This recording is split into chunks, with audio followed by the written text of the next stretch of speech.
You know Doom? You know the game Doom? Oh. Yeah. Oh, if I know that? Well, Yeah. I've seen it everywhere. Okay. Okay, what is it? Describe it in a sentence. You played it, you're doomed. Okay, you're not gonna publish that in the YouTube, right?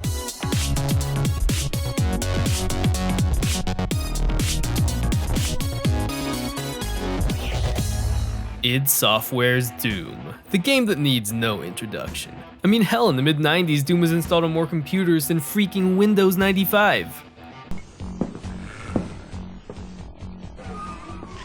These games are getting really realistic. Next year I might even play in the big Doom tournament. So let me say this off the bat. I'm not the most OG Doom fan in the world. I like the games and I appreciate what they mean to gaming, but I didn't grow up with them and I wasn't really dying for a new one for 12 freaking years like some of you guys. I'm just a casual fan who likes fun games, and when I started seeing trailers for a new Doom game, I was like, man, that looks like a fun game. I want to play that. But was it? Yeah, it was.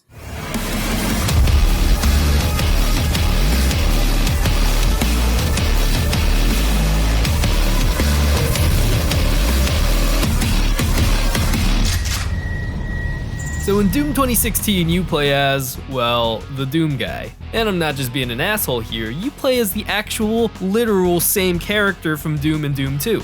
This time referred to as the Doom Slayer. One stood, burned by the embers of Armageddon, his soul blistered by the fires of hell. He wore the crown of the Night Sentinels, and those that tasted the bite of his sword named him the Doom Slayer.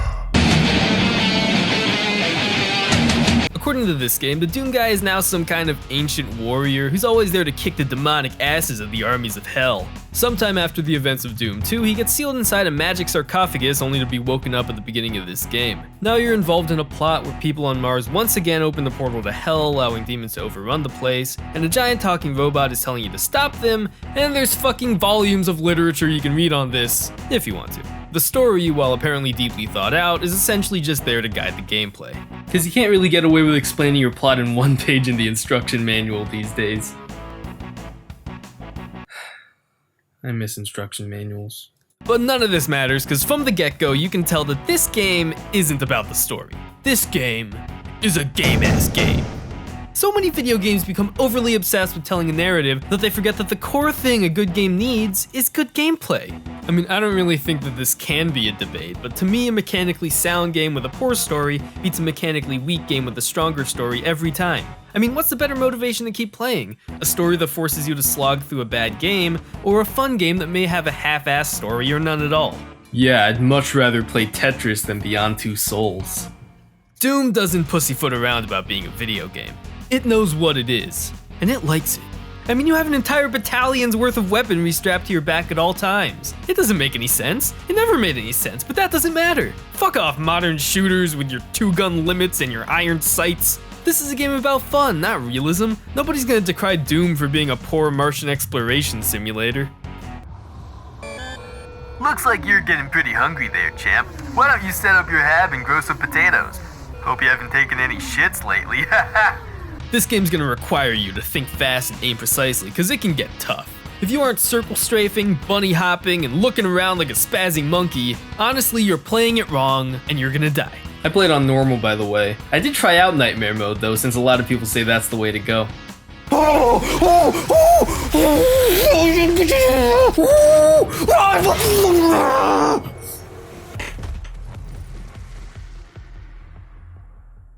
This game might be one of the most fun shooters I've ever played. Most of the time when I'm playing one of these types of games, I reach a point where I'm just like, oh god, fucking end already. I'm sick of shooting guys. And that should be a cardinal sin, right? You don't want to get tired of shooting in your shooter game. Thankfully, the thought never crossed my mind playing Doom. The combat is slick and incessant, requiring you to constantly move and change up your tactics to tackle new challenges. The level design is also great in this game. The rooms are laid out in such a way that as soon as you enter, you immediately get a grasp of the area. I also love the use of verticality in these levels. Oh, it's so good. The way you can jump around all over the place and grab onto ledges and find new vantage points, it literally adds another dimension to the combat. This isn't no corridor shooter or Gears of War open area with chest-high walls. I mean, look at this place. Look at this shit. You couldn't even look up in the original Doom. And now it's Mirror's Edge goes to hell. And the combat moves like a fucking freight train in this game. Even when you activate a glory kill where Doom Guy does some nasty execution like smashing a dude's foot through his own face, it's quick and efficient and boom, you're back in the action.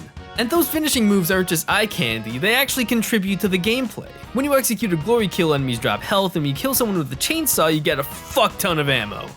I mean, yeah, it's completely gratuitous, but it actually helps you out.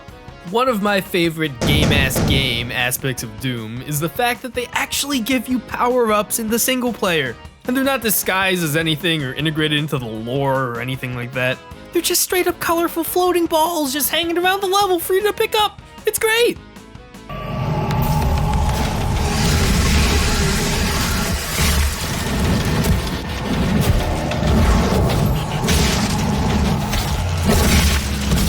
I do have a gripe or two about this game though. Firstly, I know it's in vogue to put RPG elements in every game, but it's kind of unnecessary. At least in this game, it's only for weapon mods and minor suit upgrades. The health, armor, and ammo capacity upgrades are reserved for hidden Argent Cell upgrade stations.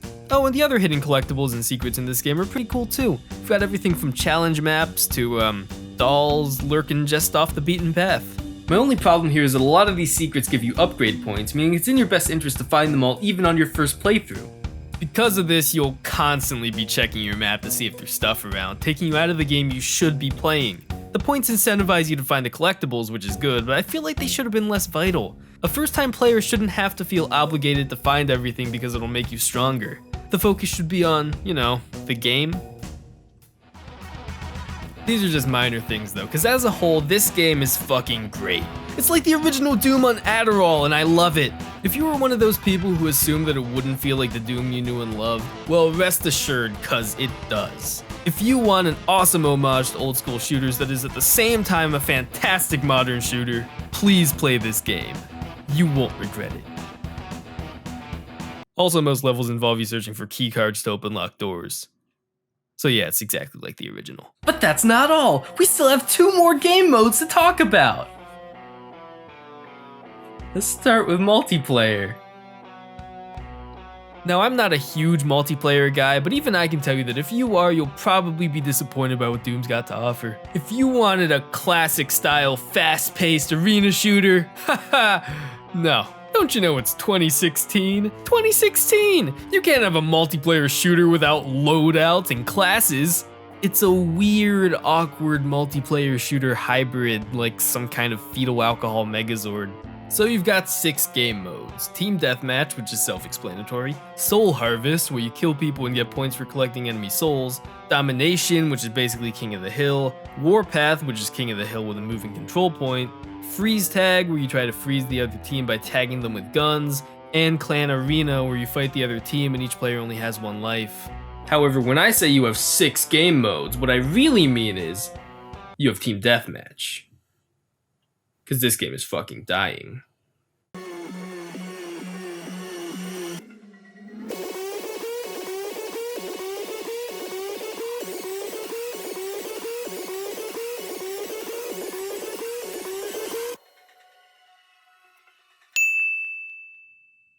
Now, I can only speak for the experience on PC because that's what I'm playing on, but here, Team Deathmatch is the only mode where you'll get a fully populated game. In the others, you'll be lucky to get like 7. And at the time I'm making this, the game's only about 2 weeks old. 2 weeks. Mark my words, in a year, this game's multiplayer is gonna have less people than Chernobyl. But there's still one more game mode. What is Snap Map? Is it a level filled with 1950s doo-wop singers? Well, no, but actually it probably can be if you want it. Snap Map is a complex level editor where you can make a single or multiplayer level as simple or complex as you want it to be. You've got everything from arena battles to memory games in this thing. I mean, I played a level where you can build your own fucking farm.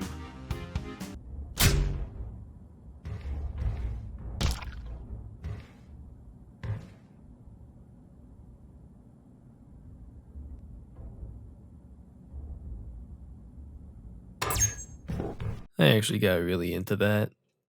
I played it for like half an hour. But I mean, that's neat, and it's creative, and stuff like that is gonna give this mode the longevity it needs. I mean, I don't have the patience to learn this crap, but I can see a ton of cool things coming out of the Snap Map community.